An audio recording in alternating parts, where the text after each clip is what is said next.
el último tema de las bacterias que se tiñen con la tinción de Gram. A partir de hoy ya no vamos a ver bacterias que se tiñen por Gram, sino bacterias en las cuales no tienen pared celular o su pared celular no tiene péptidoglicano para que se tiñan y podamos observarla por Gram. Entonces, hoy día vamos a observar la última bacteria, que es la familia Neisseria. O sea, que es la última vez que van a ver esta tablita.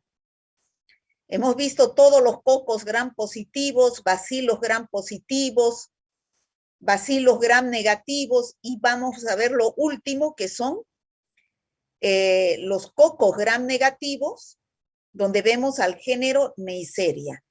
Dentro del género Neisseria hay especies que son patógenas y hay especies que son microbiota, sobre todo de vías aéreas superiores. ¿Cuáles son las que nosotros vamos a ver ahora? La Neisseria meningitidis, que es la que produce meningitis como su principal patología, y la Neisseria gonorrea.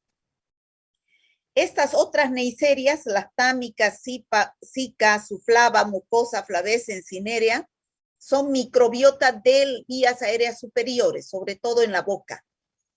La boca está llena de bacterias. Estas son las más importantes juntamente al Streptococcus viridans. ¿Qué morfología tienen estos diplococos Gram negativos que son el género Neisseria?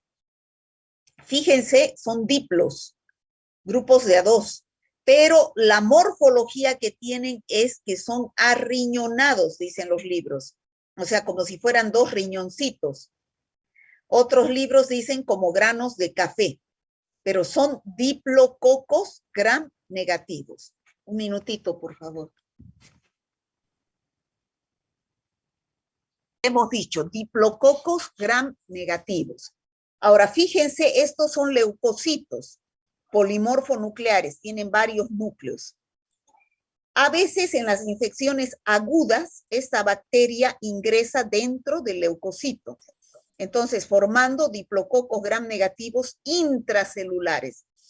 No se olviden, chicos, que cuando el laboratorio les informe diplococos Gram negativos intracelulares, se trata de un proceso agudo, están dentro del leucocito.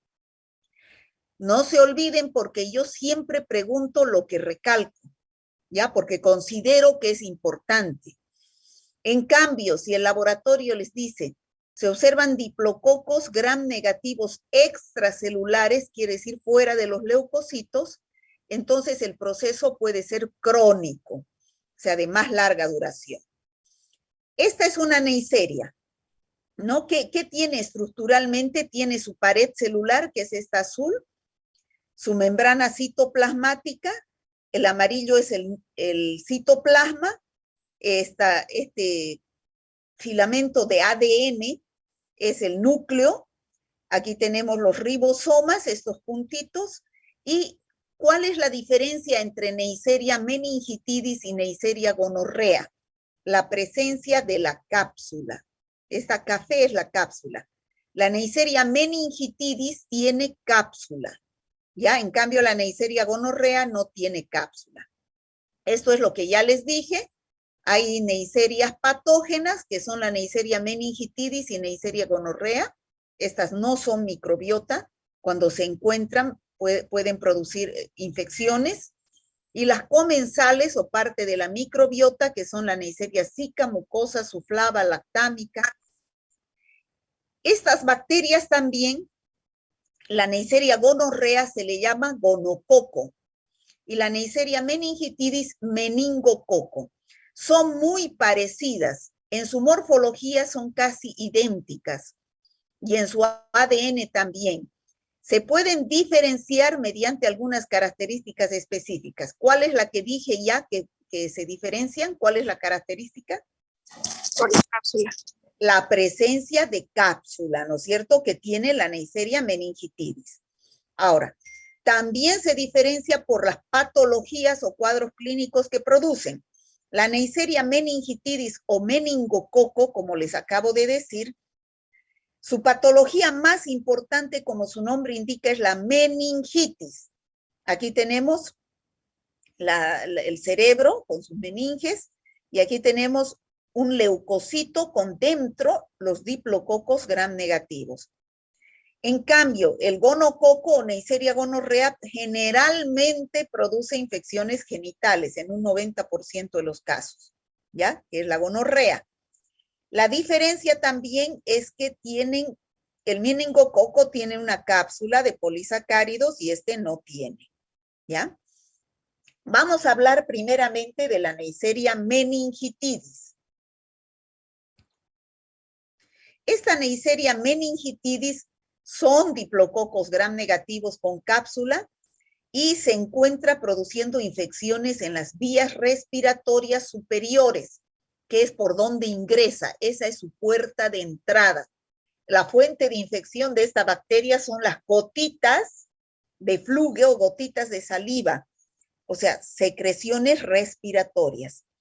Su principal patología es la meningitis cerebroespinal epidémica. Así se llama.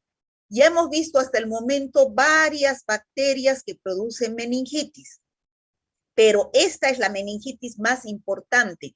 Cuando ustedes escuchen hablar en la televisión, en la radio, hay un caso de meningitis en La Guardia o en El Torno, esta es la Neisseria meningitidis. De esta meningitis estamos hablando, no la producida por Staphylococcus aureus ni por Listeria monocytogenes, sino por el meningococo o Neisseria meningitidis. ¿Por qué es importante?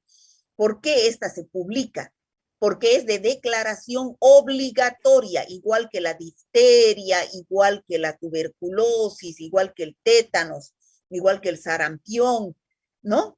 Es de declaración obligatoria. ¿Por qué? Porque se difunde muy rápidamente, es muy contagiosa y tiene una alta tasa de letalidad del 50%, o sea que de 100 personas que se enferman, 50 se mueren, ¿ya? Tiene varios serotipos, 13, que se nombran con las letras del alfabeto, A, B, C, D, E, hasta la W. Los serotipos A, B, C y W135 son responsables del 90% de todas las enfermedades que se producen. Los serogrupos A y C son los responsables de las epidemias. En cambio, el serotipo B es el que puede causar casos esporádicos, no epidemias. ¿Ya? El A y el C es el que produce epidemias. Como les decía anteriormente, ¿cuál es su principal mecanismo de patogenicidad? Su cápsula, que es la que no tiene la Neisseria gonorrea, ¿no?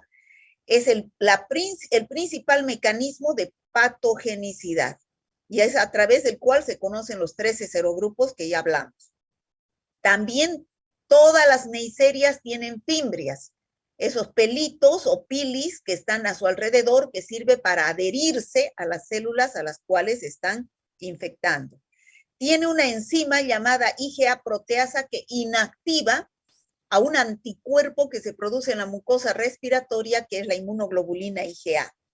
Pero además tiene proteínas y lipopolisacáridos que son responsables también de la acción patógena. ¿Qué cuadros clínicos produce? Ya dijimos, ¿cuál era el más importante, chicos? Bueno, no estamos. Meningitis cerebroespinal epidémica, que se presenta generalmente en niños y adultos jóvenes, no se presenta en neonatos. Todo lo que yo les digo y lo que recalco y lo que repito, eso les pregunto, ¿ya? Porque eso es lo que ustedes tienen que saber y solamente sabe eso el que asiste a clases. Ya, el que no asiste está perdido, por eso hacen mal sus exámenes. Entonces, ustedes lo primero que deben preguntar cuando reciben a un paciente con meningitis, sospecha de meningitis, ¿qué edad tiene? ¿Para qué? Para tener idea sobre el microorganismo que puede estar causando la infección. Si es un neonato, pensarán en Listeria monocytogenes, Streptococcus agalactia, enterobacterias, pero si es un niño o un adulto joven, van a pensar en neumococo o en meningococo. La más grave es el meningococo por su alta letalidad.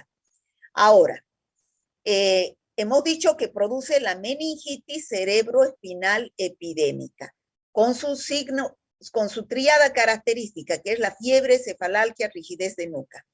Pero además pueden presentarse náuseas, vómitos, convulsiones, pero lo más importante que se produce en una meningitis producida por meningococo son unas petequias que aparecen en las piernas y muñecas. Ahorita vamos a ver. También puede invadir la sangre y producir sepsis meningocócica. O sea, de la faringe pasa a la sangre y produce sepsis, donde el paciente puede entrar a un estado de shock endotóxico y coagulación intravascular diseminada. Esas son las dos patologías más graves que produce el meningococo. La más leve y la más frecuente es la rinofaringitis. Es como una faringitis, odinofagia, disfagia, puede haber fiebre. La más frecuente y escasa sintomatología, pero es contagiosa y como el paciente tiene la bacteria en las secreciones respiratorias, puede originar brotes epidémicos donde dependiendo del tipo de paciente puede darse una rinofaringitis o una sepsis o una meningitis purulenta, ¿ya? Este es el rash petequial que aparecen en los pacientes con sepsis meningocócica.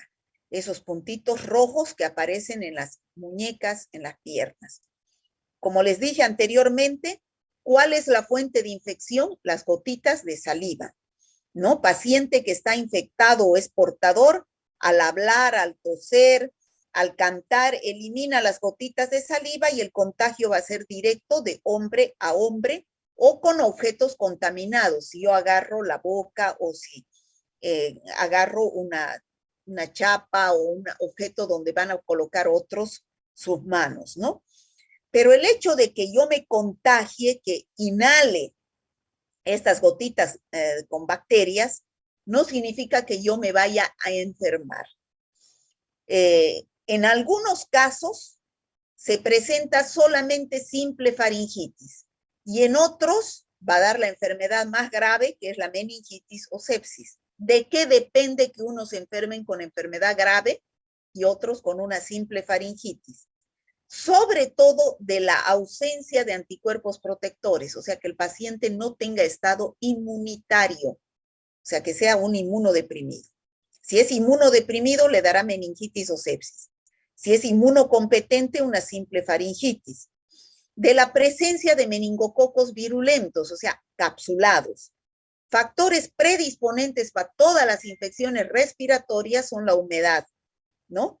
La humedad y sobre todo que se presentan en épocas frías porque se cierran los ambientes y se concentran los microorganismos. Al ser una infección del tracto respiratorio, la vía de entrada, hay mayor predominio en las ciudades. Toda infección respiratoria es predominante en las ciudades y no en el campo. ¿Por qué? Porque en las ciudades hay hacinamiento de personas. Entonces, ahí es más fácil el contagio. En el campo no, porque hay una casita y de 1 kilómetro hay otra casita y la gente no se acumula y no hay riesgo de infección, ¿no? La mayoría se enferman de faringitis, como dijimos, rinofaringitis, y unos pocos que tienen inmunodeficiencia se enferman de meningitis o sepsis. ¿Cómo hago el diagnóstico bacteriológico cuando sospecho de esta bacteria? En el caso de meningitis, ya saben ustedes, ya hemos llevado en práctica, se saca líquido cefalorraquídeo. Ese líquido cefalorraquídeo, cuando es una meningitis bacteriana, ya sabemos que es turbio o purulento por la presencia de leucocitos y bacterias.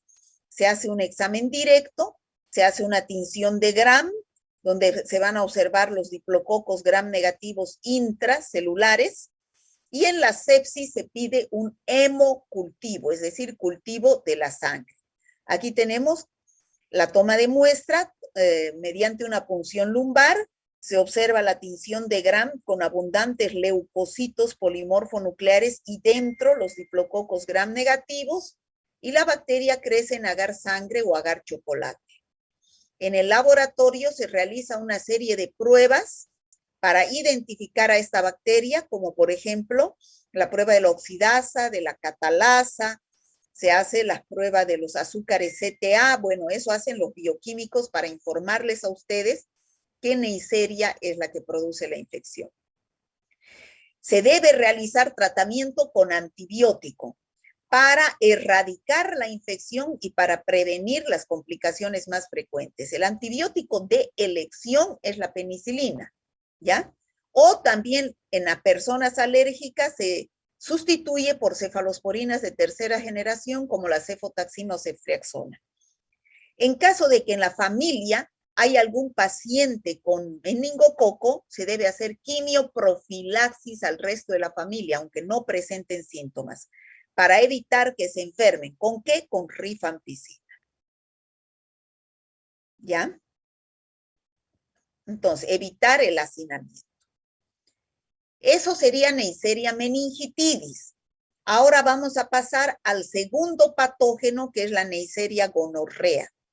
Como ustedes saben, la Neisseria gonorrea produce la enfermedad llamada plenorragia o gonorrea, pero eso es en forma general. Vamos a ver que en el hombre produce enfermedades específicas. Cuando yo les pregunte, en el hombre, ¿qué infección produce la Neisseria gonorrea? No me van a decir gonorrea ni plenorragia. Me van a decir, eso es muy general. ¿Ya? Si yo les estoy diciendo en el hombre, les estoy preguntando algo específico. Me van a decir uretritis gonocócica. En la mujer, cervicitis gonocócica. Ya, eso vamos a ver después. Es un diplococo gram negativo igualito que la Neisseria meningitidis, arriñonado. La única diferencia es que no tiene cápsula. ¿Y qué produce infecciones genitales? O sea, la blenorragia es una infección de transmisión sexual. Hay aumento de casos y en el tratamiento está disminuyendo su sensibilidad a la penicilina. Antes se utilizaba la penicilina para el tratamiento. Actualmente ya no se utiliza mucho debido a que esta bacteria produce penicilinasa, que es una beta-lactamasa que inhibe al anillo beta-lactamo. ¿Cuáles son sus determinantes de patogenicidad? En el meningococo vimos que el más importante era su cápsula. Acá no tiene cápsula. Sus fimbrias, que intervienen en la adherencia, también tiene la IgA proteasa, que neutraliza la inmunoglobulina IgA de la mucosa respiratoria, las proteínas, los lipopolisacáridos, lo mismo que el meningococo. Pero sobre todo sus fimbrias, porque ahí están localizados los antígenos de esta bacteria y también en la pared celular. ¿Qué cuadros clínicos produce la Neisseria gonorrea, llamada también gonococo? Produce infecciones en la uretra del hombre, por eso les decía uretritis gonocócica, así me tienen que decir, porque la uretritis, ¿qué es la uretritis? Cuando hablamos de uretritis, generalmente hablamos del hombre. Sale una secreción purulenta por la uretra, ¿ya? Eso se llama uretritis. Pero la uretritis no es producida solamente por el gonococo. Hay también uretritis producida por clamidia, por micoplasma, por otras bacterias. ¿Ya? Entonces hay que saber diferenciar entre uretritis gonocócica y uretritis no gonocócica, que es producida por clamidia, ureaplasma, por otras bacterias. En la mujer, la bacteria se localiza en el cuello de útero, no en vagina, que les quede claro. No produce vaginitis, produce cervicitis, o sea, en cuello de útero, en el cervix. Esto es la uretritis y la cervicitis es cuando las personas practican el sexo genital. Cuando practican el sexo oral, produce faringitis. El sexo anal, anorrectitis. Y en la conjuntiva también puede producir conjuntivitis en bebés que nacen de madres que tienen cervicitis gonocócica y pasan por el canal del parto contaminándose los ojitos, ¿ya? Entonces, en la mayoría de los casos, la puerta de entrada siempre va a ser la mucosa urogenital. En el 90% de los casos es por transmisión sexual. La bacteria ingresa, a través de sus fimbrias se adhiere a la mucosa genital, se multiplica liberando una endotoxina y empieza la enfermedad. Primero una fase aguda y después una fase crónica. La fase aguda es reciente, dura poco y se presenta la secreción purulenta, es un proceso supurado que sale por la uretra, generalmente en el hombre, y en el cérvix en la mujer. En la fase crónica ya no es secreción purulenta, sino es un líquido más claro. Ahora, en un 1%, la bacteria puede ir por la sangre y no producir infecciones genitales, como dijimos anteriormente, sino se va a través de la sangre a las articulaciones y produce el reumatismo gonocócico o artritis gonocócica, ¿ya? Entonces, ¿cómo se produce la infección? El contagio generalmente, ya dijimos, en un 95% de los casos es sexual. Entonces, después de un periodo de incubación de haber tenido la relación sexual de 2 a 6 días, la bacteria se multiplica. Y en el hombre va a empezar a producir, como vemos acá en la figura, una secreción purulenta en su periodo agudo. También el hombre va a presentar disuria, o sea, dolor miccional. Y un 90% de los hombres, por favor su micrófono, señorita o joven, un 90% de los hombres son sintomáticos, es decir, presentan sintomatología. Un 10% no presentan sintomatología y puede pasar desapercibido, pero la mayoría sí presentan sintomatología. En la mujer es al revés. Como la infección está localizada en cuello de útero, es muy adentro, entonces no se lo ve. Entonces la secreción aparece en cuello de útero, pero esta mujer que aparentemente no presenta secreción, porque no está localizada en vagina, estoy repitiendo varias veces que no produce vaginitis, sino cervicitis. Entonces, como no se la ve, pero la bacteria está ahí. Y si hay relaciones sexuales con esta mujer, entonces se produce la infección. Es portadora asintomática. Un 90% de las mujeres son portadoras asintomáticas. Es que no presentan síntomas, pero sí presentan, pero sí son portadoras de la infección. ¿Ya? Por eso es que el tratamiento, cuando va un hombre generalmente a la infección porque tiene un 90% de síntomas, el tratamiento ustedes deben hacer en la pareja, por más que la mujer no presente secreción. ¿Ya? ¿Por qué? Porque es portadora asintomática. Aquí tenemos cómo sale la secreción amarillo verdosa por la uretra. Esto es uretritis gonocócica en su periodo agudo. Si hacemos una tinción de Gram de esta gota, vamos a observar estos son los leucocitos polimorfonucleares. Y dentro de los leucocitos, en el proceso agudo, se observan los diplococos Gram negativos intracelulares. Esta es la cervicitis gonocócica. Hay que sacar la muestra con espéculo, ¿no? También produce anorrectitis. En el hombre, generalmente en los homosexuales, por la práctica del sexo anal. En la mujer se puede presentar también anorrectitis en un 30% por contigüidad, es decir, porque el recto está cerca de la vagina.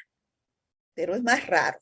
Dijimos que en un 1% la bacteria ingresaba a la sangre y podía ir a las articulaciones y producir artritis y reumatismo gonocócico.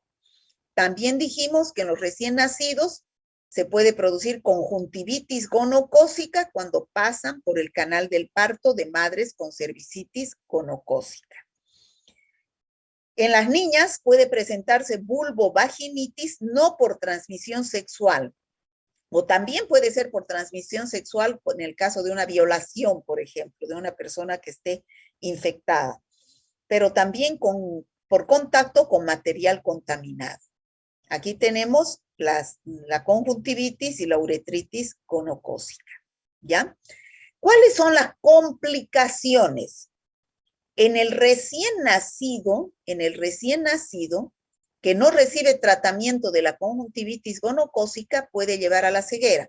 Por eso, generalmente, cuando se va a tener por parto, el médico solicita junto con la receta un colirio de antibiótico o nitrato de plata para prevenir la conjuntivitis gonocócica. En el hombre se cierra la uretra.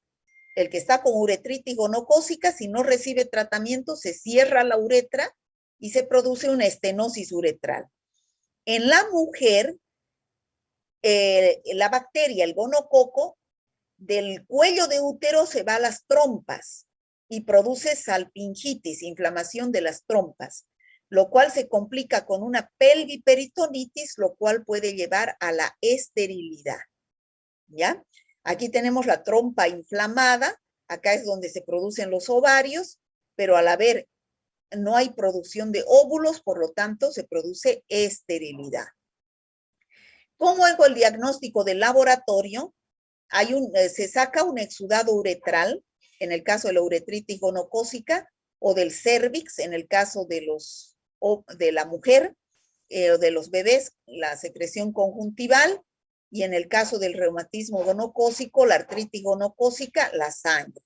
Se hace un examen en fresco, una coloración de Gram, donde vamos a ver en el fresco o directo los leucocitos abundantes, y en la tinción de Gram vamos a ver los diplococos Gram negativos. Se cultiva en agar sangre, agar chocolate, se hacen las pruebas de identificación y se hace su antibiograma. Aquí tenemos la toma de muestra de la uretra. Se utiliza un hisopo donde se introduce 2 o 3 centímetros en el pene para tomar la muestra, y en el caso de la mujer se introduce un espéculo para tomar la muestra de cuello de útero. Entonces se observan los diplococos Gram negativos intra o extra y se hacen las pruebas de identificación. El tratamiento de elección era la penicilina, pero ya hemos dicho que actualmente hay mucha resistencia a la penicilina por la producción de beta-lactamasa. Entonces, ¿qué es lo que se hace? Se utiliza otros antibióticos como la espectinomicina, la kanamicina, la ciprofloxacina, y actualmente he estado leyendo más, se está utilizando la ceftriaxona, que es una cefalosporina de tercera generación. Sabemos que el contagio generalmente es por transmisión sexual, ¿no? Entonces, ¿cómo prevenimos y controlamos la enfermedad? Realizando sobre todo educación sanitaria a la población, o sea, hacer promoción de la salud y prevención de la enfermedad, explicándole a la gente que esta enfermedad se puede prevenir, evitando la promiscuidad sexual, utilizando preservativos en las relaciones sexuales. No existe vacuna, no hay inmunidad protectora. Se puede prevenir en los neonatos la conjuntivitis, como les decía, utilizando un colirio de antibiótico o nitrato de plata en los ojitos al nacer. Bueno, preguntas. ¿Cuáles serían las neiserias patógenas para el hombre? Neisseria gonorrea y Neisseria meningitidis, ¿no? ¿Qué más? ¿Qué cuadros clínicos importantes produce la Neisseria meningitidis? Los más graves, la meningitis cerebroespinal epidémica, la sepsis meningocócica. La menos grave pero más frecuente, la rinofaringitis. ¿Cuál es la fuente de infección? Son las gotitas de fluge o saliva o las secreciones respiratorias. ¿Y cuál es la vía de transmisión? La vía aérea. La Neisseria gonorrea produce la infección denominada, aquí estoy preguntando en forma general, blenorragia o gonorrea. Las vías de transmisión son sexual, en el caso de una ITS, pero en el caso del bebé, por ejemplo, no es sexual.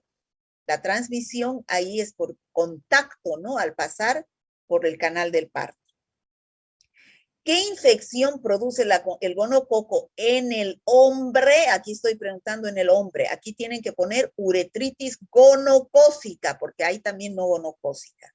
En la mujer, cervicitis gonocócica. Y en el recién nacido, conjuntivitis gonocócica. La acción patógena de la Neisseria gonorrea se debe a sus fimbrias, generalmente, antígenos que están en las fimbrias.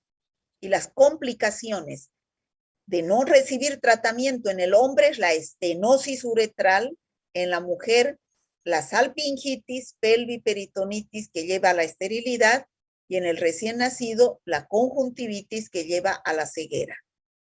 Bueno, eso sería, chicos, el tema de hoy. Hoy día no voy a tomar lista porque tengo una reunión a las 9, tenía la reunión en la facultad, tengo que volar a la universidad. Bueno, chicos, me despido. Hasta luego. Si tienen alguna duda. Chicos, No, No, doctora. doctora, todo claro. Está bien, ¿está doctora. claro? Sí, Bueno, Sí, doctora. doctora. hasta luego, chicos. Hasta luego, doctora.